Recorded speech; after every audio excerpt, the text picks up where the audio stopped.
사립을 존자시여.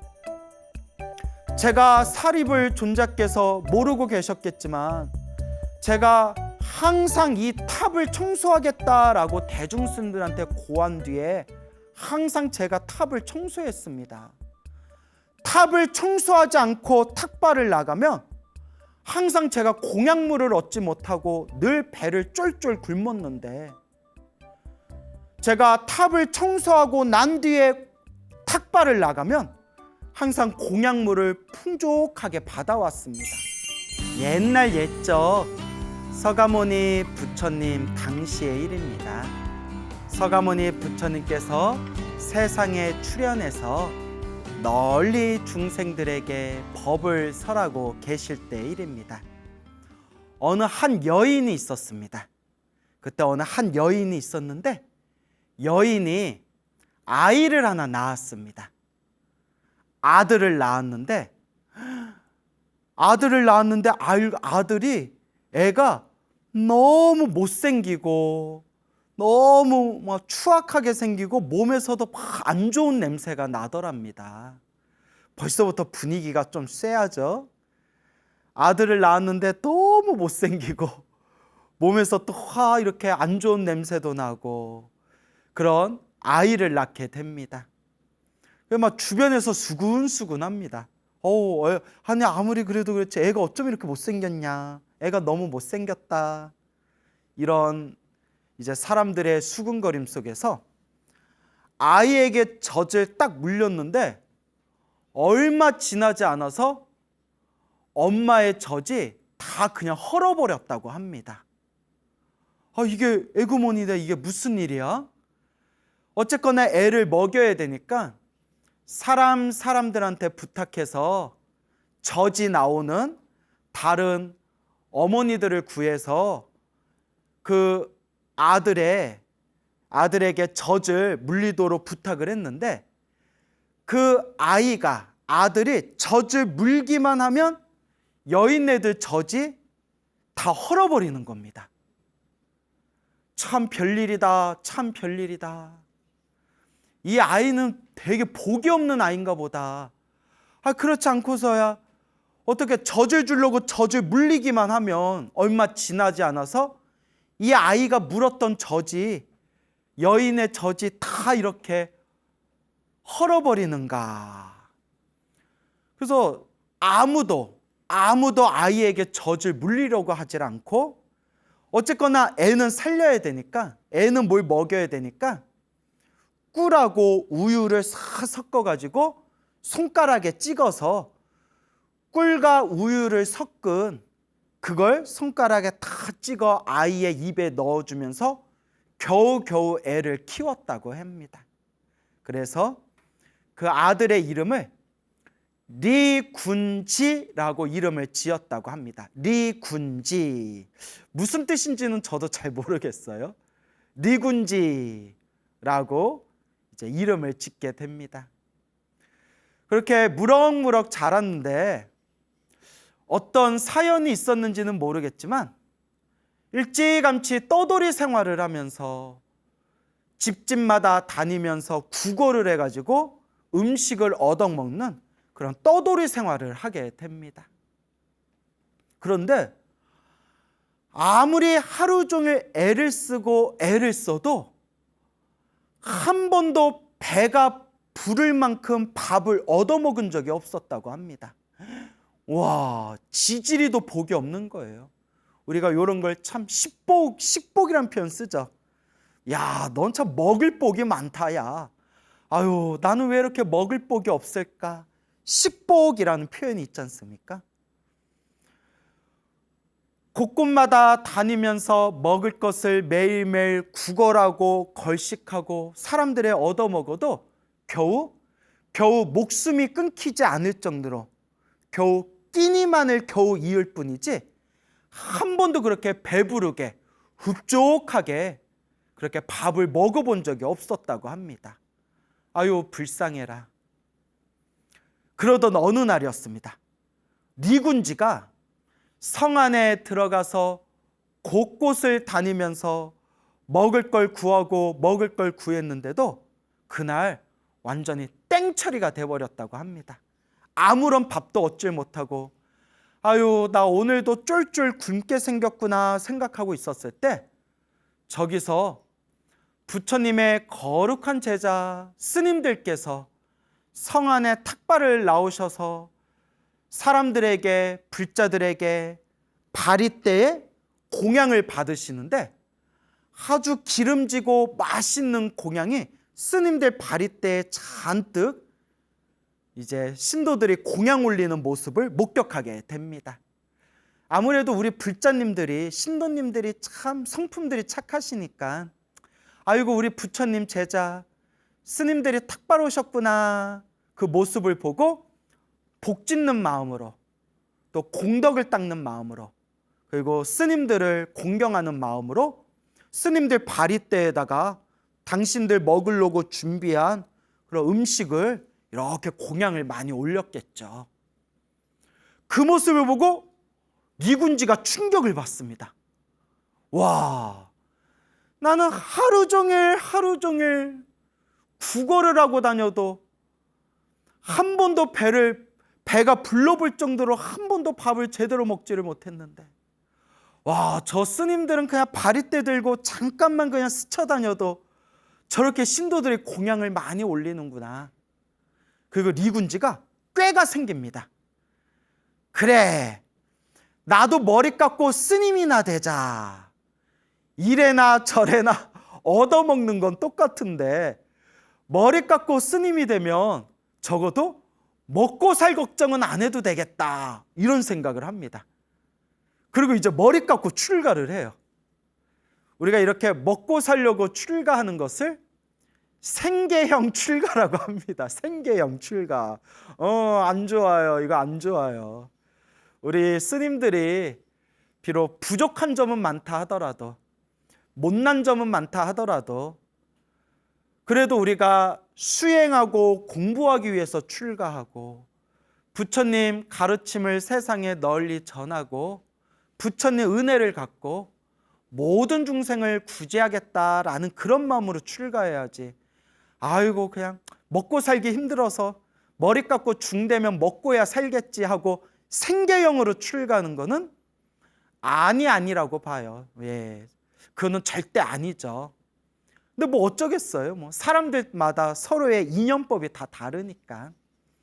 어쨌거나 니군지가 생계형 출가를 하게 됩니다. 머리 깎고 가사를 입고 딱 비구 스님이 되었습니다. 니군지 비구 스님이 되었는데 그런데 두둥 웬걸 그렇게 복조가리 없고 출가도 먹고 살려고 생계형 출가를 했던 이 니군지 비구 스님이 수행을 하면서 모든 번뇌와 망상이 사라지고 모든 욕망에서 벗어난 거룩한 성자 아라한이 됩니다. 니군지 스님이 아라한이 돼요. 와, 그렇게 복이 없고 먹고 살려고 생계형 출가를 했던 리군지 비구 스님이 스님이 되어서 수행을 해서 아라한이 됩니다. 거룩한 성자 아라한이 돼요. 참 살다 보면 별일이 다 있습니다. 이것도 우리 중생들이 다 헤아릴 수 없는 묘한 인연법이 있었겠죠. 그런데 또 이상한 일들이 생깁니다. 그게 뭐냐? 리군지 비구 스님께서는 부처님 발 아래 열심히 수행을 해서 모든 번뇌와 망상이 사라지고 욕망에서 벗어난 거룩한 성자 아라한이 되었는데도 탁발을 나가면 배가 부를 만큼 밥을 얻지를 못했다고 합니다. 그래서 항상 바리떼를 들고 성 안에 들어가서 탁발을 해도 이상하게 사람들이 공양을 올리지 않아가지고 이 거룩한 아라한이셨던 리군지 스님께서 항상 배가 쫄쫄 굶으면서 살았다고 합니다.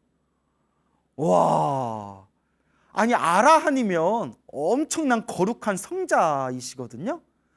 거룩한 성자인 니군지 스님이 바리떼를 들고 성 안에 탁발을 해도 밥을 제대로 먹지 못하고 항상 배가 고파서 쫄쫄 굶고 다니시는 거예요. 그래서 여러분, 우리 부처님 경전이나 부처님의 경전을 해석한 논서에 다 나오는 내용이지만 아라한은 거룩한 성자입니다. 번뇌망상에서 벗어나고 모든 욕망에서 벗어나고 생사윤회, 태어나고 죽고 태어나고 죽는 생사윤회에서 벗어나신 거룩한 성자를 아라한이라고 합니다. 그래서 우리가 한국 불교에서도 아라한들을 모셔놓은 법당이 있지 않습니까? 그래서 나한전이라고 부르지 않습니까? 나한전. 그런데 여러분, 아라한도 저마다 타고난 그릇이 다르다고 합니다.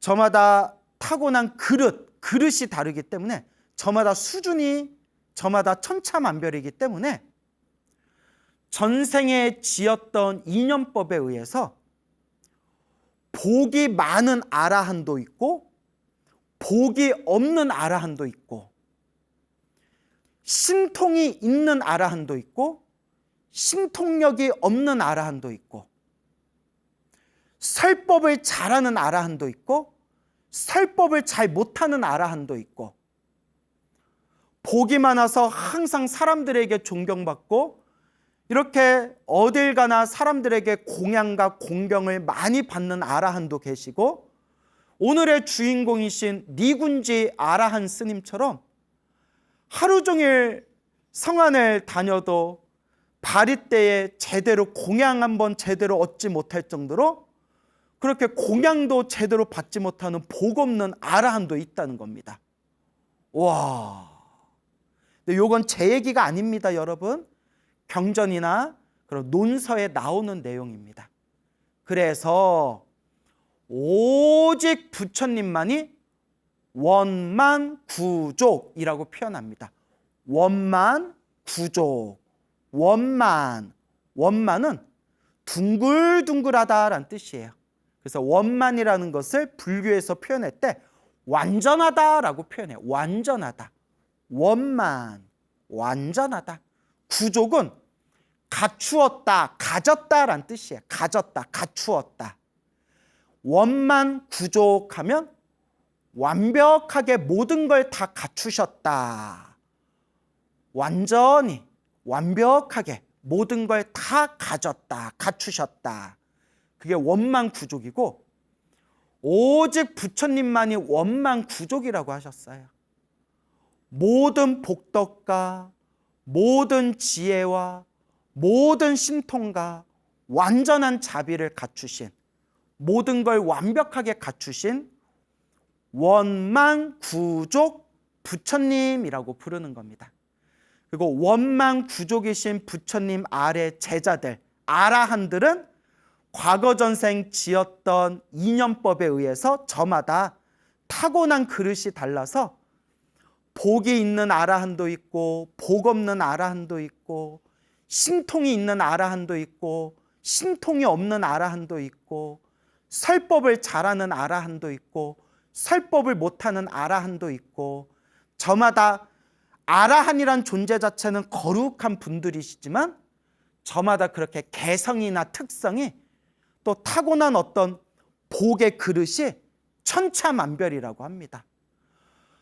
에구구구. 그런데 우리 리군지 비구 스님께서는 출가하기 전에도 복조가리 없이 박복하게 사셨는데 머리 깎고 출가해서 거룩하신 성자 아라한이 되셨는데도 복이 없는 거예요. 복이. 그러니까 복이 참 중요합니다, 여러분. 아라한이 됐는데도 복이 없어가지고 바리떼를 들고 성안을 다녀도 공양을 얻을 수가 없었다는 거예요. 그래서 이제 쫄쫄 굶으셨다는 거예요. 그래서 어느 날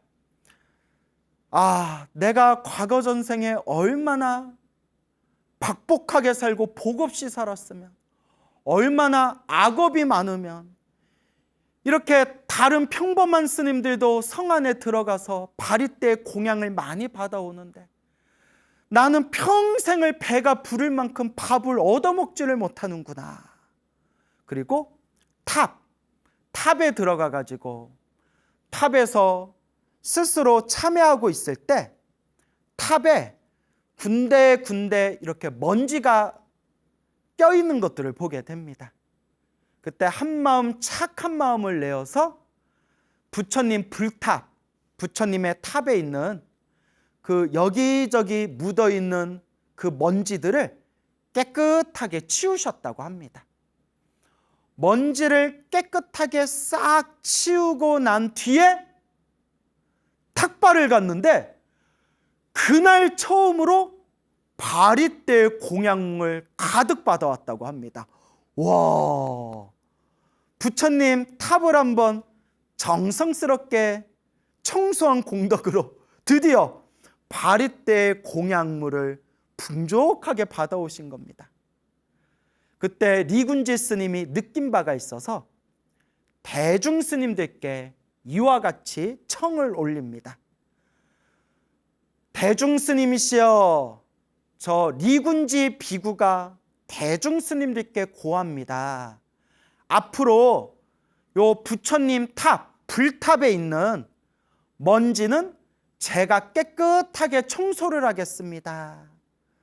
부처님 탑을 제가 깨끗이 청소하겠으니 대중 스님들께서는 저의 마음을 헤아려 주시고 이 탑의 먼지, 탑을 깨끗하게 청소하는 그런 소임은 저에게 양보해 주시기 바랍니다. 대중 스님께 청을 올린 뒤에 이제 매일매일 이제 탑을 청소를 하고, 탑을 청소하고 난 뒤에 탁발을 가며 항상 공양을 잘 받아왔다고 합니다. 그러니까 여러분, 우리가 부처님 도량에 가서 법당 청소하거나 부처님 도량을 깨끗하게 청소하거나 부처님 도량에서 자원봉사하고 복 짓는 게 엄청나게 공덕을 많이 닦는 거예요. 그게 다 복 짓는 겁니다, 여러분. 그런데 어느 날이었어요. 리군지 스님이 그날따라 피곤한지 아침에 좀 쉰다고 쉬고 있었는데 깜빡 늦잠을 잤나 봐요. 그때 지혜제일 사리불 스님께서 먼 곳에서 부처님이 계신 처소에 와서 부처님께 인사드리고, 부처님이 인사를 드린 뒤에 탑에 갔는데 탑에 여기저기 먼지가 묻은 걸 보고 사리불 스님께서 탑을 직접 청소를 하십니다. 그렇게 탑의 청소를 사리불 스님께서 다 마친 뒤에 리군지 스님이 눈을 뜨고 나서 어이고, 탑을 청소해야 되는데 내가 늦잠을 자고 있었구나. 탑이 있는 곳에 청소하러 딱 갔는데 너무 깨끗한 거예요. 아니, 탑 청소는 내가 맡기로 했는데 이 탑을 누가 청소했지? 하고 있는데 지혜제일 사리불 스님께서 탑을 청소하셨다라는 걸 알게 됩니다. 리군지 스님이 사리불 스님을 찾아가서 이와 같이 이야기합니다. 사리불 존자시여, 제가 사리불 존자께서 모르고 계셨겠지만 제가 항상 이 탑을 청소하겠다라고 대중스님들한테 고한 뒤에 항상 제가 탑을 청소했습니다. 탑을 청소하지 않고 탁발을 나가면 항상 제가 공양물을 얻지 못하고 늘 배를 쫄쫄 굶었는데, 제가 탑을 청소하고 난 뒤에 탁발을 나가면 항상 공양물을 풍족하게 받아왔습니다. 그런데 사리불 스님께서 탑을 청소하셨으니 오늘 제가 쫄쫄 굶게 생겼습니다. 아이고, 사리불 스님이 미안한 거예요. 아이고, 그 리군지 스님, 내가 몰랐습니다. 아유, 또 그런 사연이 있었네요. 그럼 리군지 스님, 잘 됐습니다.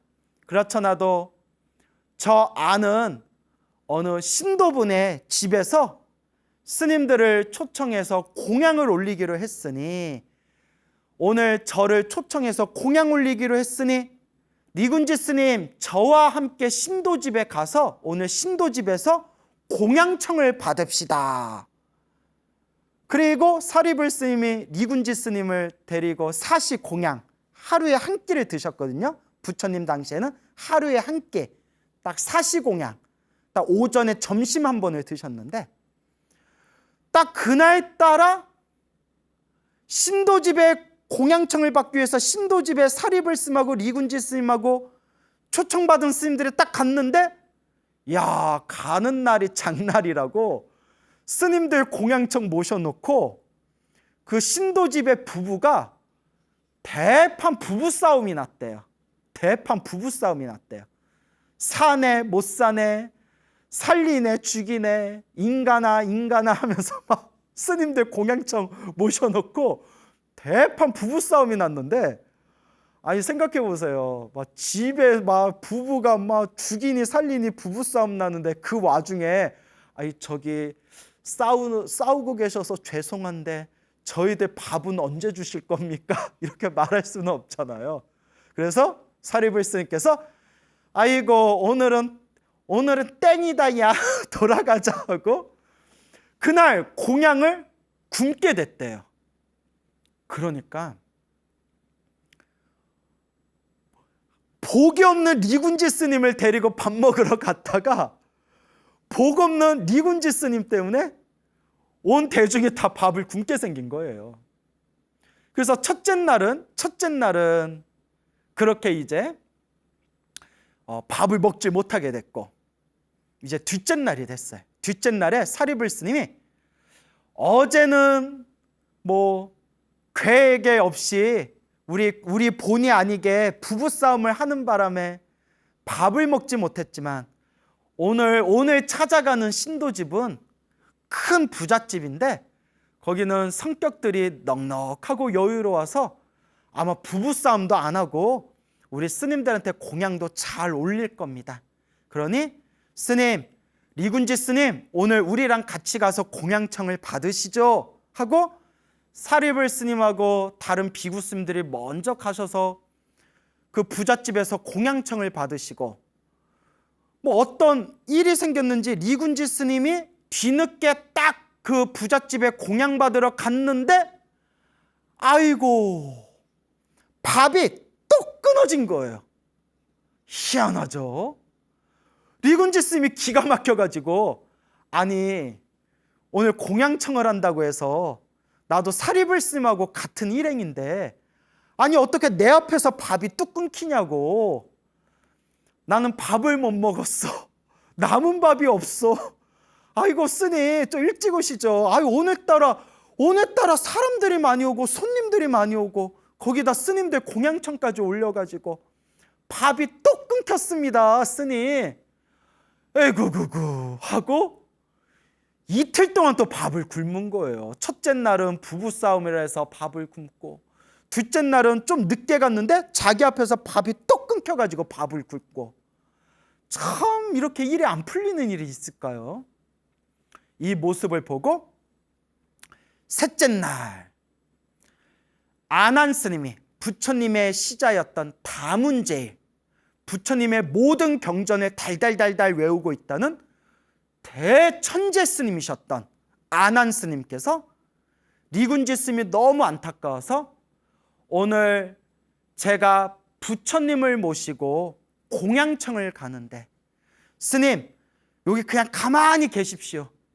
가만히 계시고 제가 오면서 스님이 드실 공양물을 바리떼에 받아가지고 제가 갖다 드리겠습니다.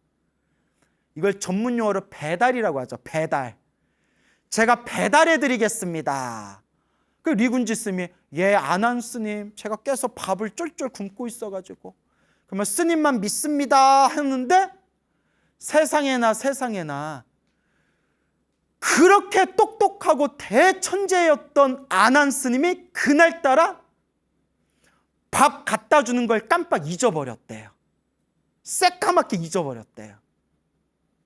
기가 막히고 코가 막히는 일이죠. 그래서 그 대천재 스님이 밥 갖다 준다는 걸 깜빡 잊어버리는 바람에 셋째 날도 굶어버려요. 야, 진짜 번뇌와 망상이 사라지신 거룩한 성자 아라한의 경지에 이르렀으니까 화도 안 내고 참는 거지. 우리 같았으면 아마 살인 났을 거예요. 예?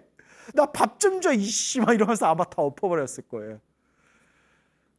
넷째 날이 됐을 때 아난 스님이 이번에는 마음에 딱 되새기고 리군지 스님에게 반드시 밥을 갖다 줘야 된다 딱 마음에 되새기고 바리떼에다가 공약물을 받아서 리군지 스님이 있는 곳에다 배달해 주려고 했는데 동네 개들이 와서 개싸움을 벌이는 바람에 아난 스님께서 개싸움이 휘말리셔가지고 바리떼를 놓쳐서 바리떼에는 음식물이 바닥에 다 쏟아져 버렸대요. 아이고. 그래서 결국 리군지 스님에게 또 밥을 드리지 못했답니다. 세상에 4일 동안 밥을 못 먹고 있는 거예요. 5일째 되는 날 드디어 신통제일 목련존자께서 출현하십니다. 두둥 하면서 부처님 10대 제자 중에 신통력 제일이라는 목련존자께서 계속 밥을 못 먹고 굶고 있는 리군지 스님을 위해서 바리떼에다가 음식물을 딱 받아가지고 바루를 들고 리군지 스님이 계신 곳으로 향하는데 어디선가 금시조라는 새가 나타나게 됩니다. 우리 불교 경전에 보면 금시조라는 새가 있거든요. 금시조? 금시조가 어떤 새냐? 전설에 나오는 새예요. 그래서 금시조는 용을 잡아먹는데요, 여러분. 세상에 모든 축생들 중에서 가장 강력한 힘을 가진 존재가 바로 용인데 용을 잡아먹는 새가 바로 금시조래요. 그때 금시조가 어디서 날라와서 신통제일 목련존자가 들고 있는 바리떼를 딱 낚아채고 멀리 날아가 보는 바람에 리군지 스님한테 또 밥을 못 갖다 줬대요. 이쯤 되면 미치고 환장하는 거예요. 마지막 6일째가 되었을 때 6일째 부처님의 10대 제자 중에 한 분이신 지혜제일 사리불 존자께서 오늘만큼은 어떤 일이 있어도 리군지 스님에게 밥을 갖다 주겠다 결심하고 바리떼의 정성껏 음식을 받은 뒤에 그 지혜와 신통의 힘으로 리군지 스님이 머무르고 있는 방 앞에까지 딱 갑니다. 도착을 합니다. 와, 드디어 밥을 먹을 수가 있는 거예요. 그런데 사리불 스님께서 리군지 스님, 제가 드디어 스님이 드실 공양을 받아왔습니다. 스님 하면서 들어가려고 하는데 문이 딱 닫혀가지고 열리지가 않는데요. 문이 열리지가 않더래요. 사리불 스님이 신통력으로 뿅 하고 땅 밑으로 들어가가지고 땅 밑에서 리군지 스님이 계신 그 방 안에 땅 밑에서 다시 방으로 솟구치는데 그 바루가 뚝 하고 떨어지면서 땅끝 밑바닥까지 뚝 떨어지더래요. 야, 이제 또 밥을 못 먹게 생긴 거예요.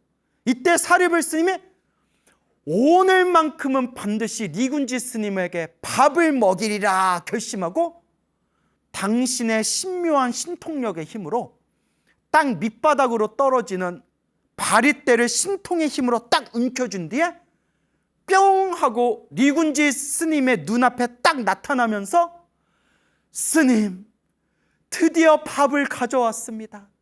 공양을 드시지요 하는데 아이고 진짜 미치고 팔짝 뛰겠다.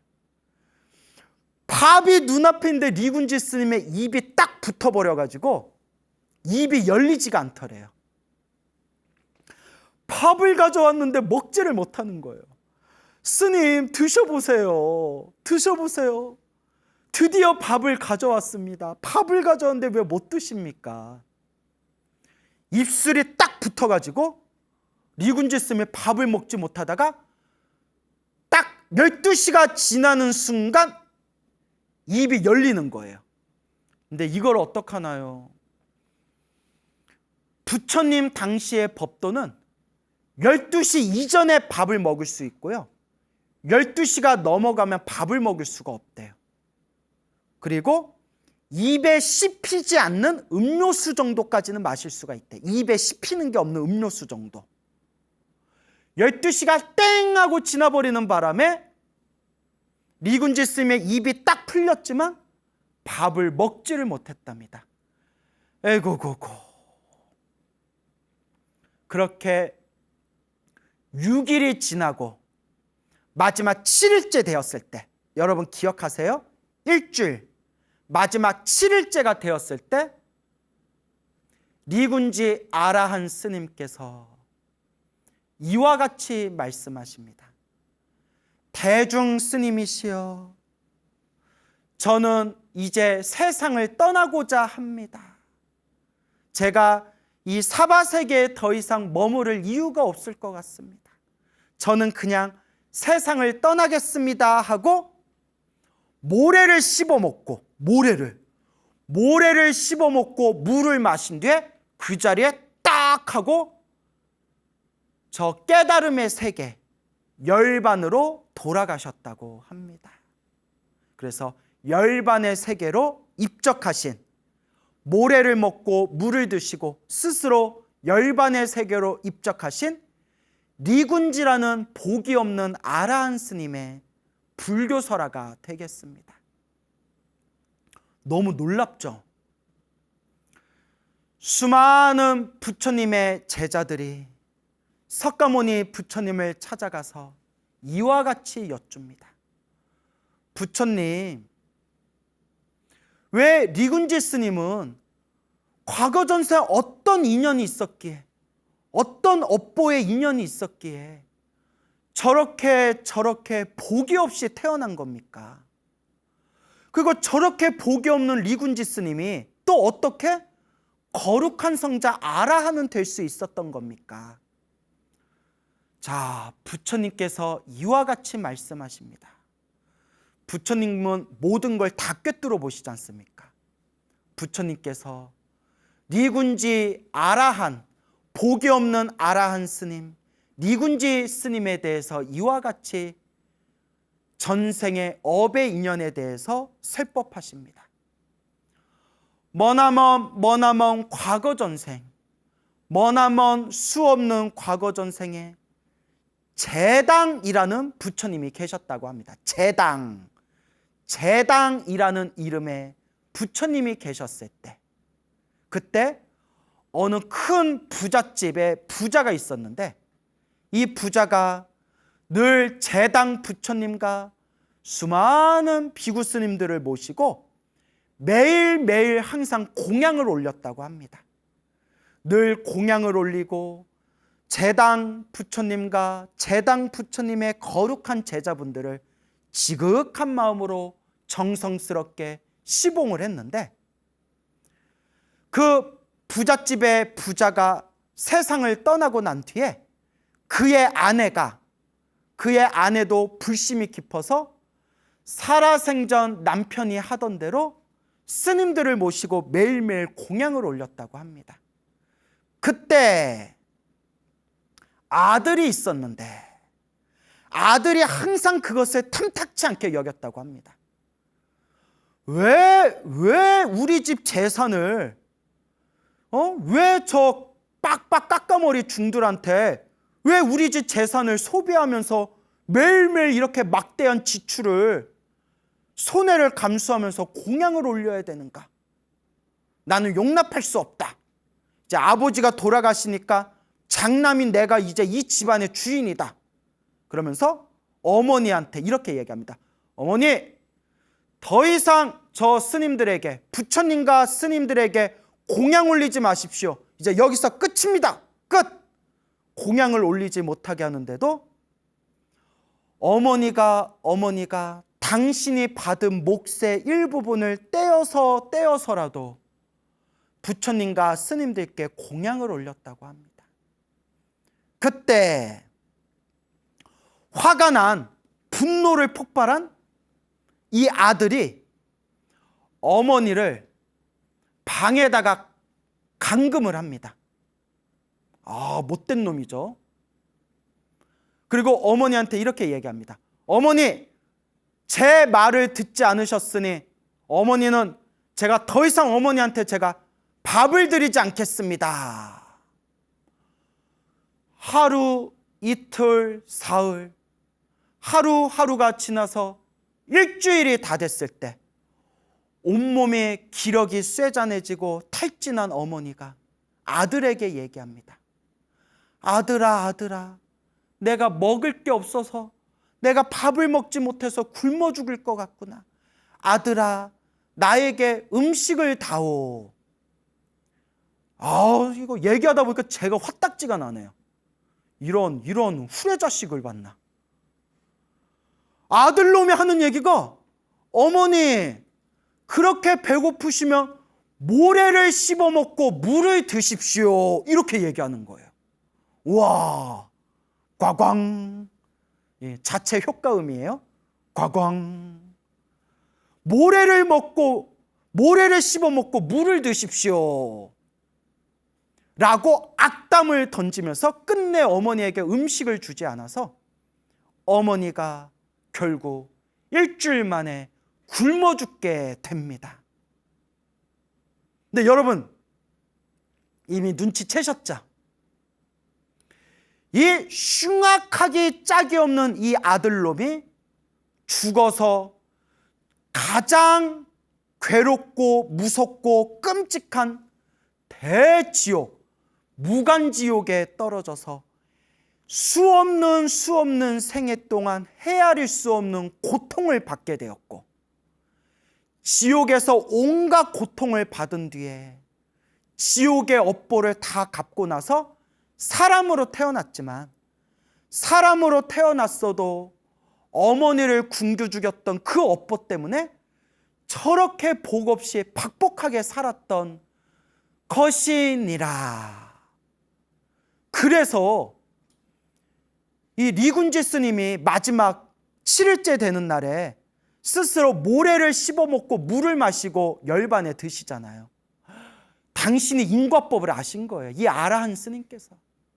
내가 수없는 과거 전생, 어리석고 어리석은 중생이었을 때 나를 낳아주신 어머니를 굶겨 죽이면서, 어머니 그렇게 배가 고프시면 모래를 씹어먹고 물을 마시시면 되겠네요 라고 했던 그 당신의 업보를 참회하면서 달게 그 업보를 받으며, 내가 더 이상 이 세상에 남아있을 이유가 없다. 나는 이미 아라한이 되었으니 저 깨달음의 세계 열반으로 돌아가리라.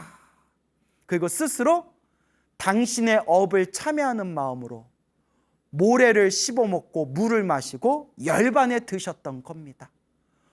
와, 참 이렇게 인과법이 무섭습니다. 그리고 부처님께서 이와 같이 말씀하십니다. 이 리군지가 그 과거 전생 그 아들이었을 때, 그때 아들로 있었을 때 그래도 부처님과 스님들께 공양 올렸던 인연이 있었기 때문에 비록 흉악한 마음을 내서 못된 짓을 하고 어머니를 굶겨 죽이기까지는 했지만, 그 흉악한 마음을 일으키기 전에, 그러니까 아마 아버지가 살아계실 때였겠죠? 그때 그래도 부처님과 스님들께 공양을 올렸던 그 공덕의 힘이 남아있었기 때문에 무간지옥에서 지옥의 업보를 다 갚고 나서 이번 생에 사람으로 태어나 복 없는 사람으로 태어났지만, 그래도 부처님과 스님들께 공양 올렸던 그 공덕이 남아있어서 이번 생에 석가모니 부처님을 만나고 석가모니 부처님 아래에서 깨달음을 얻은 아라한이 될 수 있었던 것이니라 라고 부처님께서 설법을 하십니다. 업이란 게 이렇게 무섭습니다. 인연법이란 게 이렇게 무섭습니다. 그래서 여러분, 우리는 늘 좋은 업을 지을 수 있도록, 복을 짓고 선업을 짓고 공덕을 닦을 수 있도록, 좋은 인연을 심을 수 있도록 노력하고 노력해야 됩니다. 그래서 늘 우리 불자들은 간절하게 기도해야 됩니다. 간절하게 부처님께 기도하면서 수없는 과거 전생에 알고 지었건 모르고 지었건 제가 지은 죄업을 진심으로 참회합니다. 업장소멸하고 업장소멸하면서 복과 선업과 공덕을 닦아야 합니다. 인연법, 좋은 인연도 나쁜 인연도 내가 지은 인연법이라는 것을 꼭 명심하시면서 항상 좋은 인연을 심는 부처님의 제자, 불제자가 되도록 노력하고 정진합시다. 우리 서가모니 부처님 당시의 일입니다. 서가모니 부처님께서 왕사성에서 머무실 때의 일입니다. 그 왕사성에 어느 큰 부잣집이 있었는데 그 부잣집에서 일하고 있는 그런 나이가 젊은 여자 하인이 있었다고 합니다. 그래서 우리가 보통 여종이라고 표현하죠. 여종. 그래서 옛날 신분 계급이 있었을 때 그 종의 신분이었던 여자 하인, 여종이 있었다고 합니다.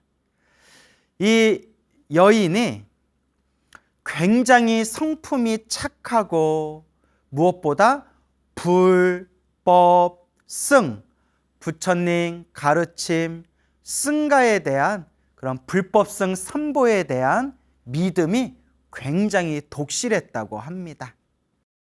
이 여인이 그 전단나무, 그 당시 아주 귀한 나무였던 전단나무로 만든 향을 가루로 갈아가지고 그 가루를 이제 주인에게 전당향 가루를 주인에게 이렇게 올리는 그런 일을 맡고 있었나 봅니다.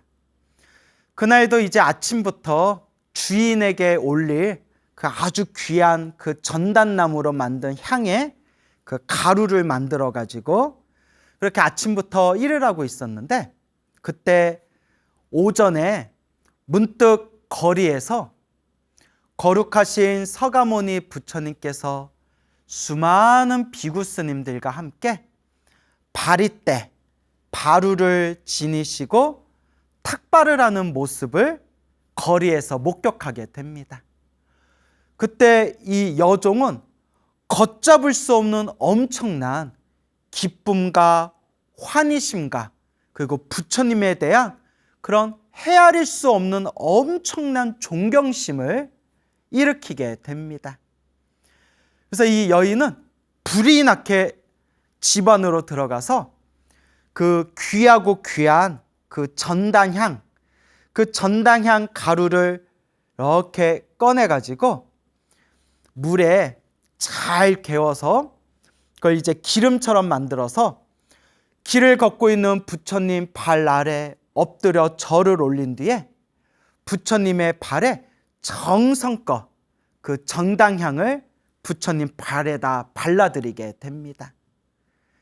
부처님께서 그 여인의 모습을 보고 부처님께서 호련히 신통력을 일으키셔서 그 뭉게뭉게 향으로 가득한 향구름, 그래서 향운이라고 하죠. 향구름을 일으켜서 그 향구름이 왕사성을 다 완전히 왕사성을 덮어버리게 됩니다. 부처님께서 신통력으로 일으키신 그 향구름이 왕사성을 가득 덮은 그 모습을 본 여인이 그 자리에서 엄청난 환희심, 기쁨을 느끼면서 부처님의 발 아래 엎드려 삼배를 올리고 부처님 앞에서 합장 공경하면서 부처님께 이와 같이 발언합니다.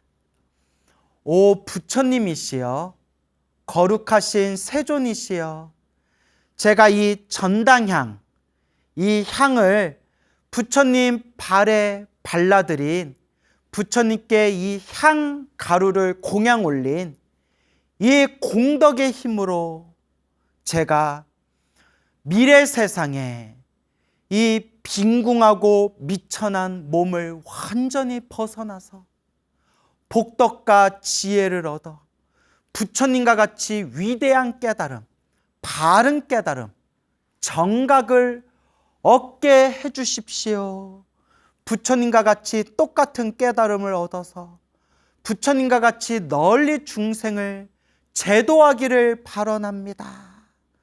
제가 이 전당향 가루를 기름을 내어 부처님 발에 발라드린 이 공덕의 힘으로 제가 부처님과 같은 깨달음을 얻어서 널리 중생들을 제도할 수 있기를 간절히 발언하옵니다.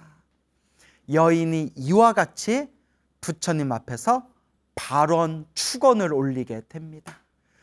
그때 서가모니 부처님께서 그 발언 축언을 올린 그 여인을 바라보며 환한 미소를 지으시니 그 입안에서 오색 광명, 5가지 색깔의 광명이 뿜어져 나오더니 그 5가지 색깔의 광명이 부처님의 몸을 3겹으로 뒤덮은 뒤에 부처님의 몸을 3겹으로 뒤덮은 그 오색 광명이 다시 부처님의 정수리 안으로 쏙 들어갔다고 합니다. 이 휘황찬란한 이 신비하고 묘한 모습을 보고 그 자리에 있는 수많은 사람들이 다 함께 찬탄하고 기뻐하게 됩니다. 그때 부처님 옆에서 시봉하고 있던 이 아난 스님이 서가모니 부처님께 여쭈어 봅니다. 부처님이시여, 우리 부처님께서는 함부로 가볍게 웃음을 보이지 않으신데 지금 어찌하여 그렇게 환한 광명의 미소를 지으셨습니까? 부처님, 알고자 하옵니다. 아난 스님이 이렇게 부처님께 여쭈어 보니 서가모니 부처님께서 이와 같이 말씀하십니다. 아난이여, 아난이여, 저 여인을 보았는가? 예, 저 여인을 보았습니다. 저 여인이 오늘 나, 부처님, 나를 만나고 내 발에 전당향 가루로 기름을 내어 발에다 바르고 정성스럽고 지극한 마음으로 부처님 이 향공양을 올린 공덕으로, 이 전당향 가루를 올린 공덕으로, 부처님 발에 발려드린 이 공덕으로 제가 미래 세상에 깨달음을 얻고 중생을 제도하고자 하옵니다 라는 원력을 저 여인이 세웠으니 저 여인은 미래 세상에 태어날 때마다 지옥, 악귀, 축생에는 떨어지지 아니할 것이고 인간 세상, 천상 세상에서 오로지 즐거움만을 누리며 몸과 마음이 깨끗하고 온몸에서는 맑고 아주 환한 향기가 흐르게 될 것이다. 그리고 저 여인은 먼 미래 세상에 결국 바른 깨달음을 얻어 널리 중생을 제도하게 될 것이니 저 미래 세상 깨달음을 얻어 중생을 제도할 때 그 이름을 전당향이라고 명호를 불리게 되리라 라고 부처님께서 수기를 내려주십니다.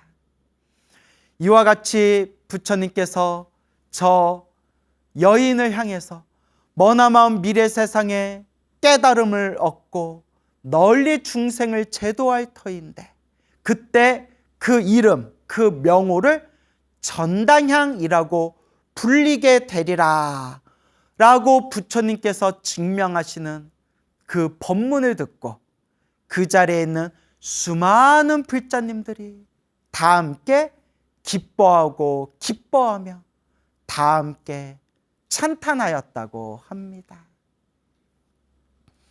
두 번째 이야기입니다. 부처님께서 사위국 기수급 고도건, 줄여서 기원정사에 계실 때 일입니다.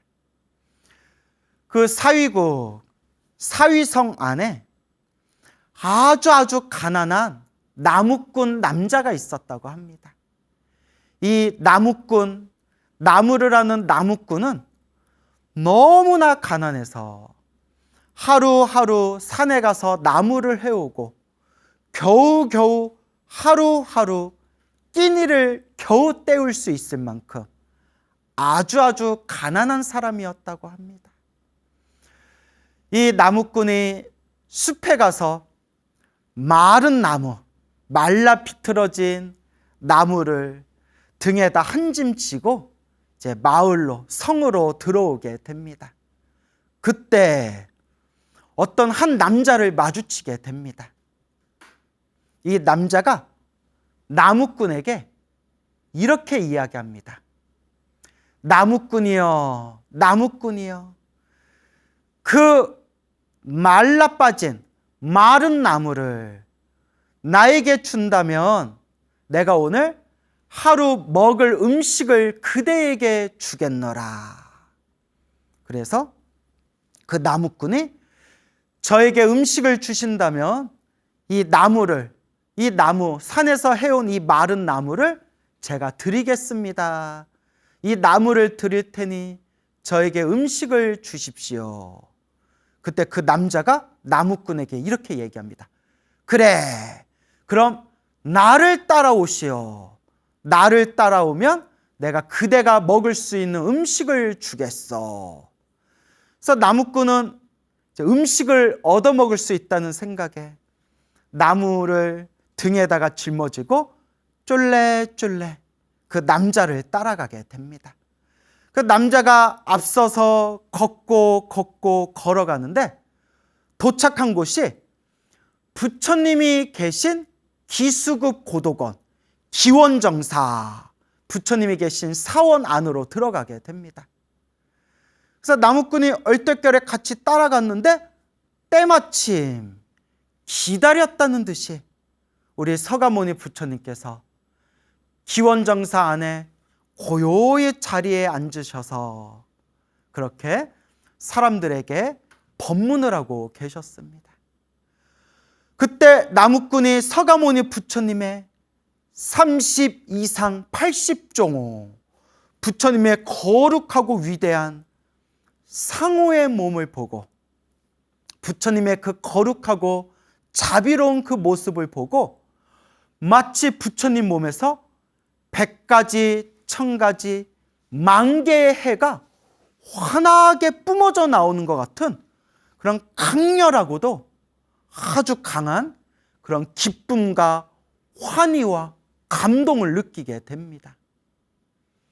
그 자리에서 나무꾼이 부처님의 발 아래 엎드려 삼배를 올리고 부처님께 합장 공경을 올리고 내가 부처님께 무언가 해드릴 게 없을까?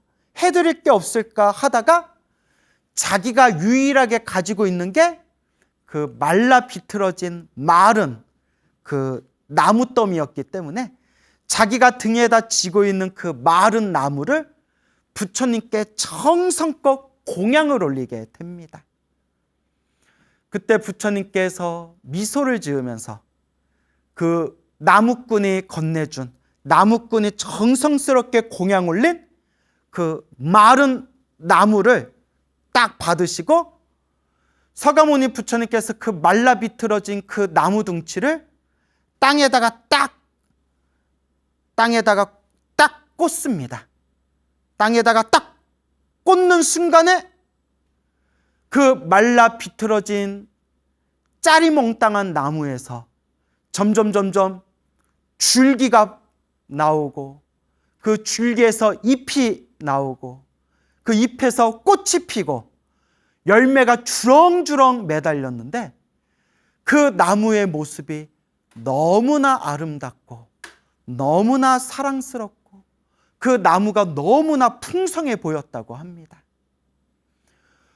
그 자리에서 너무나 큰 감동과 기쁨과 환희심을 느낀 그 나무꾼이 그 자리에서 부처님께 절을 올리고 합장하고 간절하게 부처님 앞에서 축원 발언을 올립니다.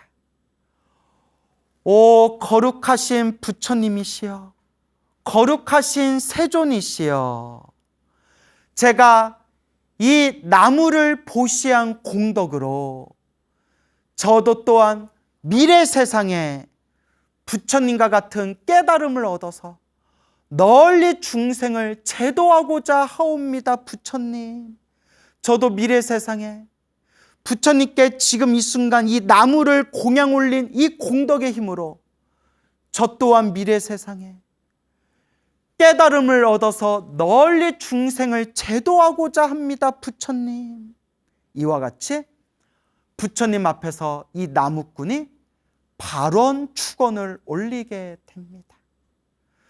부처님께서 환하게 미소를 지으시니 부처님의 입안에서 5가지 빛깔의 광명이 뿜어져 나오고 그 5색 광명이 다시 부처님의 몸을 3겹으로 감싼 뒤에 그 광명이 부처님의 정수리 안으로 쏙 들어갔다고 합니다. 옆에 있는 아난 스님이 깜짝 놀라서 부처님께 여쭈어 봅니다. 오 부처님이시여, 부처님께서는 절대 이렇게 쉽게 가볍게 웃음을 보이지 않으시는데 어찌하여 지금 이 순간 환한 광명의 미소를 보이십니까 부처님? 그때 부처님께서 이와 같이 말씀하십니다. 아난이여, 저 마른 나무를 보시한 저 가난한 나무꾼이 보이느냐? 예, 보입니다 부처님. 저 가난한 나무꾼은 지금 이 순간 이 나무를 보시한 뒤에 부처님 내 앞에서 다음 세상, 다다음 세상, 먼 미래 세상이라도 반드시 깨달음을 얻어서 널리 중생을 제도하고자 발언합니다라는 그 거룩한 발언의 공덕으로 저 나무꾼은 미래 세상에 태어날 때마다 지옥 악귀 축생에 떨어지지 아니하고 항상 인간 세상과 천상 세상에서 온갖 기쁨과 즐거움을 누리다가 결국은 머나먼 미래 세상에서 바른 깨달음을 얻어 널리 중생을 제도하게 될 것이니 그때 미래 세상 바른 깨달음을 얻어서 널리 중생을 제도할 때 그때 그 이름을, 그 명호를 리구, 떠날리, 떼구, 때에서 벗어났다. 리구, 더러움에서 벗어났다. 더러운 때에서 벗어났다. 리구라고 명호를 불리게 될 것이다 라고 부처님께서 말씀하시니 그 자리에 있는 수많은 불자들이 다 함께 기뻐하고 다 함께 찬탄하였다고 합니다. 이와 같이 여러분들에게 2가지 이야기, 불교설화를 전해드렸습니다. 첫 번째 이야기는 어느 한 가난한 여자 하인, 여종이 전당향, 귀한 그 전당향, 그 향가루를 부처님 발에 발라드리고 이 공덕으로 미래 세상에 저도 깨달음을 얻어 널리 중생을 제도하고자 합니다. 발언 축원 올리니 부처님께서 그대여, 그대는 미래 세상의 전당향이라는 이름으로 바른 깨달음을 얻어 널리 중생을 제도하게 되리라 라고 부처님께서 증명하셨고, 또 두 번째 이야기는 어느 가난한 나무꾼이 있었는데 부처님을 만나서 부처님께 마른 나무더미를 하나 부처님께 공양을 올리고 그 공양 공덕으로 저 또한 미래 세상에 바른 깨달음을 얻어 널리 중생을 제도하겠습니다 라는 발언 축원을 올리니 부처님께서 그대여, 그대는 미래 세상에 리구라는 이름으로 바른 깨달음을 얻고 널리 중생을 제도하게 될 것이다 라고 증명하시는 그런 불교설화가 되겠습니다. 이렇게 자그마한 공덕이라도, 그런 작은 복과 선업과 공덕일지라도 내가 어떤 마음으로 공양을 올렸는가, 내가 어떤 마음으로 복을 짓고 어떤 마음으로 선업을 짓고 어떤 마음으로 공덕을 쌓았는가, 그 정성스러운 마음 그 하나의 힘이 무량한 헤아릴 수 없는 엄청난 큰 복덕과 선업과 공덕의 결과를 성취하게 합니다. 여러분, 우리 불교는 지혜의 종교고 깨달음의 종교, 깨달음의 가르침입니다. 사실 불교의 최종 목표는 깨달음이라고 할 수 있습니다. 나 혼자 깨닫는 게 아니라 모든 중생 다 함께 완전한 깨달음을 얻는 것.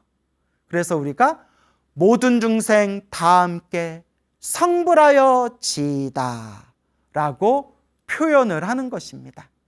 그런데 우리가 깨달음, 지혜, 진리가 목표이기는 하지만 진리를 깨닫기 위해서, 지혜를 성취하기 위해서, 완전한 깨달음을 얻기 위해서 밑바탕에는 반드시 복이 있어야 합니다, 여러분. 복이 있어야 수행도 할 수 있고, 복이 있어야 깨달음도 얻을 수가 있는 겁니다. 오늘 이야기의 주인공이었던 이 한 여인과 이 나무꾼 남자를 봤을 때 이 두 사람은 부처님께 자기가 할 수 있는 최대의 공양을 올렸기 때문에 그게 남들 눈에는 별로 대단한 것처럼 보이지 않을지라도 그 순간만큼은 내가 올릴 수 있는 최고의 공양을 정성껏 올렸기 때문에, 그리고 부처님 앞에서 위없는 거룩한 마음으로 깨달음, 모든 중생과 다 함께 깨닫겠다는 그 거룩한 마음,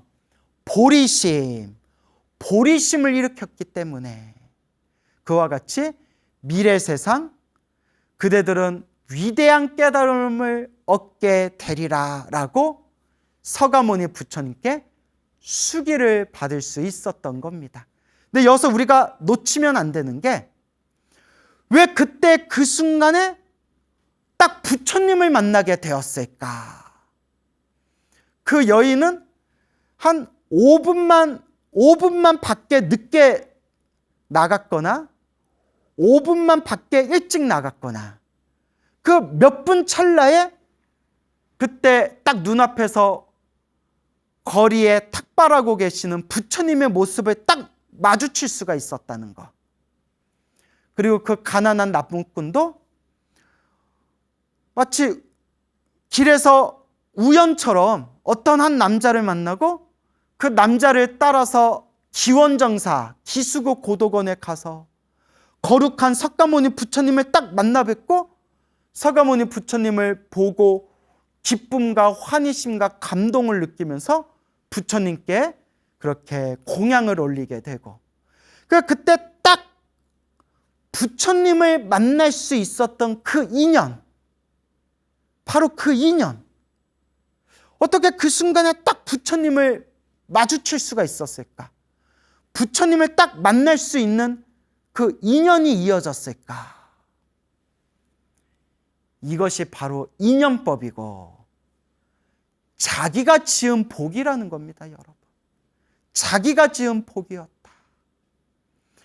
누구는 부처님께서 세상에 출현하셔도 부처님을 만나고 싶고 부처님을 보고 싶고 보고 싶어도 볼 수가 없고 만날 수가 없는 사람이 있는가 하면 그냥 부처님 만나 뵙겠다라는 생각조차도 없었는데 마치 그냥 하늘에서 뚝 떨어진 우연처럼 부처님을 딱 마주치고 부처님을 직접 뵐 수 있는 그 인연이 이어졌다는 것. 자기 복이라는 겁니다. 다 자기 복이 있었기 때문에 그와 같은 좋은 인연이 펼쳐질 수 있었다는 것입니다. 그러니까 이번 생 가난하게 태어난 그 여자 하인, 여종도 이번 생 가난하게 태어나고 가난하게 살았던 그 나무꾼도 이번 생에는 비록 가난한 업보가 있었는지는 몰라도 수없는 과거 전생에 지금까지 살아오면서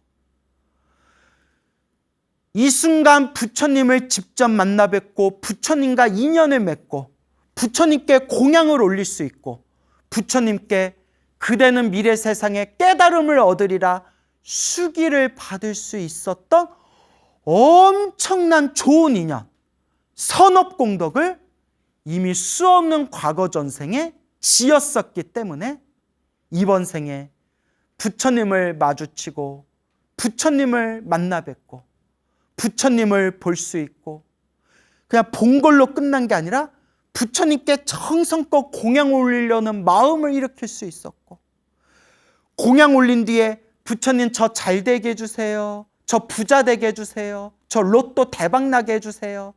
저 부동산 땅값 올라가게 해주세요. 그런 세속적인 욕망의 소원을 빈 게 아니라 부처님 이 공양의 공덕으로 저도 부처님과 같은 깨달음을 얻어서 널리 중생을 제도하겠습니다 라는 거룩한 진리의 마음, 이것을 세 글자로 보리심. 와, 이런 보리심을 일으키기가 쉽지가 않습니다, 여러분. 아무리 절에 30년, 40년, 50년에 다녀도 웬만한 신도들은 나 잘 되게 해주세요. 우리 가족 잘 되게 해주세요. 저 소원 성취하게 해주세요. 라는 욕망의 소원을 빌 줄만 알지. 부처님과 같은 똑같은 깨달음을 얻어 널리 중생을 제도하겠습니다. 모든 중생 다 함께 성불하겠습니다. 라는 이 보리심, 이 보리심을 간절하게 내기가 쉽지가 않습니다. 그래서 만약에 우리 주변에 혹은 본인이 매일매일 부처님께 기도하고 매일매일 마음 수행을 하면서 매일매일 항상 부처님, 저는 부처님과 같은 위 없는 깨달음 얻기를 발언합니다. 부처님, 저는 널리 중생 제도하기를 발언합니다. 부처님, 모든 중생 다 함께 성불하여 영원토록 이 괴로움에서 벗어나 영원토록 모든 중생 다 함께 행복하기를 발언합니다. 라는 이 거룩한 보리심을 일으키는 불자분이 있다면 그분은 과거 전생부터 많이 닦았던 분입니다. 이건 제 얘기가 아니라 경전에도 나오고 큰 스님들 법문에도 나오는 말씀입니다. 보리심.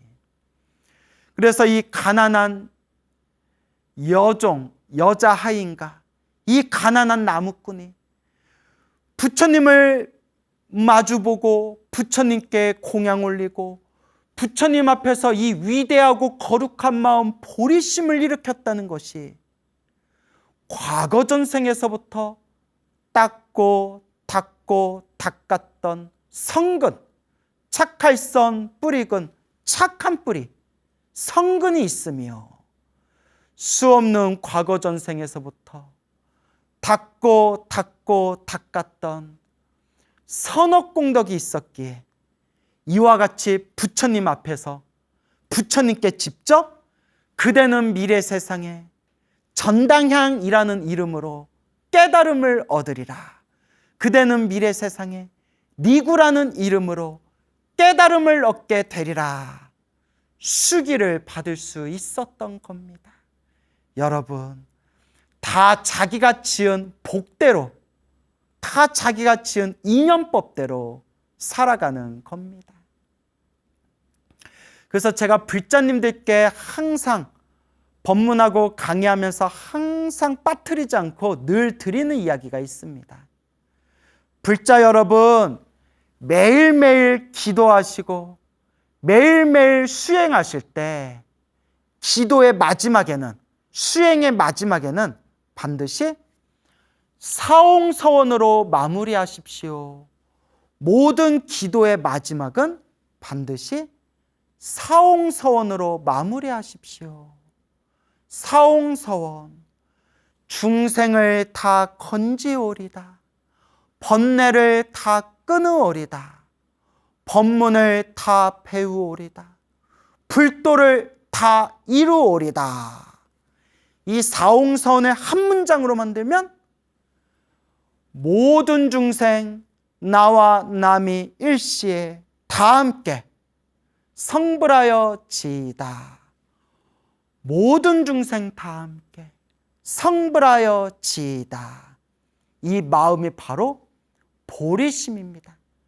발, 안욕 따라 삼맥 삼보리심, 줄여서 보리심이라고 부르는 겁니다.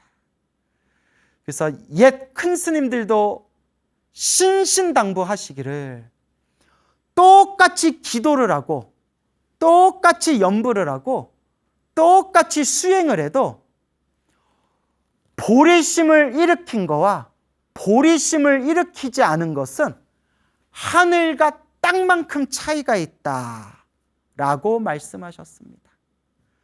똑같이 기도를 했다 하더라도 기도의 마지막 마무리에 사옹서원을 한 거와 사옹서원을 하지 않은 것은 하늘과 땅만큼 차이가 있다라는 것을 여러분들이 명심하셔야 됩니다. 여러분, 모든 존재는 행복하기를 바랍니다. 행복하게 살아가기를 원합니다. 불행을 피하고 불행에서 벗어나기를 바랍니다. 솔직히 지금 이 소나무 방송 보고 계시는 모든 분들 다 불행에서 벗어나서 다 행복하기를 원하지 않습니까? 근데 여러분, 제가 귀가 아프도록 귀가 따갑도록 드리는 말씀이지만 행복도 불행도 다 내가 지은 업이다. 행복도 불행도 다 내가 지은 업의 인연법이다. 그 어떤 존재도 내 행복과 불행에 관여할 수가 없다. 온전히 내가 뿌린 씨앗, 내가 그 열매를 맺는 것이다. 인과 업보, 인과법, 인연법이라고 부르는 겁니다. 내가 지은 업의 인연이다. 그래서 여러분, 우리는 다 자기가 지은 업대로 살아가고 다 자기가 지은 복의 그릇대로, 복대로 살아가는 겁니다. 그래서 여러분, 복이 많아야 합니다. 이 세상살이는 자기 복대로 살아가는 겁니다. 저 밖에서 머리 기르고 잘 먹고 잘 사는 것도 복이 있어야 잘 먹고 잘 살 수 있습니다. 재물복, 건강복, 가족복, 인간관계, 인간복, 이 모든 게 다 자기가 지은 복의 인연대로 살아가는 겁니다. 밖에서 잘 먹고 잘 사는 것도, 바깥 세상에서 잘 먹고 잘 사는 것도 자기가 지은 복대로 살아가는 거고, 우리가 머리 깎고 출가해서 스님 노릇하고 수행하고 공부하는 것도 복이 있어야 된다고 분명히 팔만대장경에서 부처님이 말씀하셨고, 우리 큰 스님들이 누누이 말씀하셨습니다. 복이 있어야 지혜도 닦을 수 있다. 복이 있어야 깨달음도 얻을 수 있다. 좋은 스승 만나는 복, 좋은 도반을 만나는 복, 좋은 도량을 만나는 복, 수행할 수 있는 건강복, 수행에만 집중할 수 있는 최소한의 의식주 복, 이런 수많은 자신의 복이 있어야 깨달음도 지혜도 닦고 성취할 수 있다라고 분명히 말씀하셨습니다. 우와, 복이 이렇게 중요한 겁니다. 그래서 우리는 항상 복을 짓고 지혜를 닦고, 지혜를 닦고 복을 짓고, 복해쌍수, 복해겸수, 복과 지혜를 함께 닦아라 라고 우리 부처님께서, 큰 스님들께서 누누이 말씀하신 겁니다. 어떤 사람은 절에 다니면서 복만 지을 줄 알지, 마음을 닦고 부처님의 진리의 가르침을 공부하는 지혜는 닦지 않는 분이 있습니다. 복만 지을 줄 알고 지혜를 닦을 줄 모르는 분들이 있습니다. 또 어떤 분은 야, 다 필요 없어, 불교는 지혜의 깨달음의 종교야, 그 복지어라 뭐해라 그것도 다 망상이야, 지혜만 닦으면 돼 라고 해가지고 그냥 지혜만 닦을 줄 알지 널리 원만하게 복을 닦을 줄 모르는 분들도 간혹 있습니다. 이것은 바로 수레가 굴러가는데 바퀴 하나가 떨어진 것과 같다라고 했습니다. 튼튼한 수레에 바퀴 두 개가 딱, 그 바퀴 두 개, 수레바퀴가 딱 하고 박혀 있어야 수레가 길을 원만하게 힘들지 않게 그렇게 수레를 끌고 나아갈 수가 있는데, 그 수레에 바퀴 하나가 똑 하고 떨어져 나가버리면 그 수레는 앞으로 나아갈 수가 없습니다. 복덕과 지혜, 복과 지혜를 함께 닦아라. 복이 있어야 지혜를 닦을 수 있고, 지혜를 닦아야 복을 안 까먹을 수가 있는 겁니다. 복덕과 지혜는 수레의 양 바퀴와 같고 하늘을 나는 새의 두 날개와 같으니, 하나라도 잘못 지어버리면 길을 가는 수레가 더 이상 바퀴가 빠져 길을 못 가게 되고, 하늘을 나는 그 새가 날개 하나가 꺾여서 하늘을 날지 못하게 되는 것과 같습니다. 그래서 복덕과 지혜를 함께 닦아야 합니다. 여러분, 모든 존재는 자기가 지은 업의 인연법대로 살아갑니다. 자기가 지은 복대로 살아갑니다. 복을 지어야 수행도 할 수 있고 깨달음도 얻을 수 있습니다.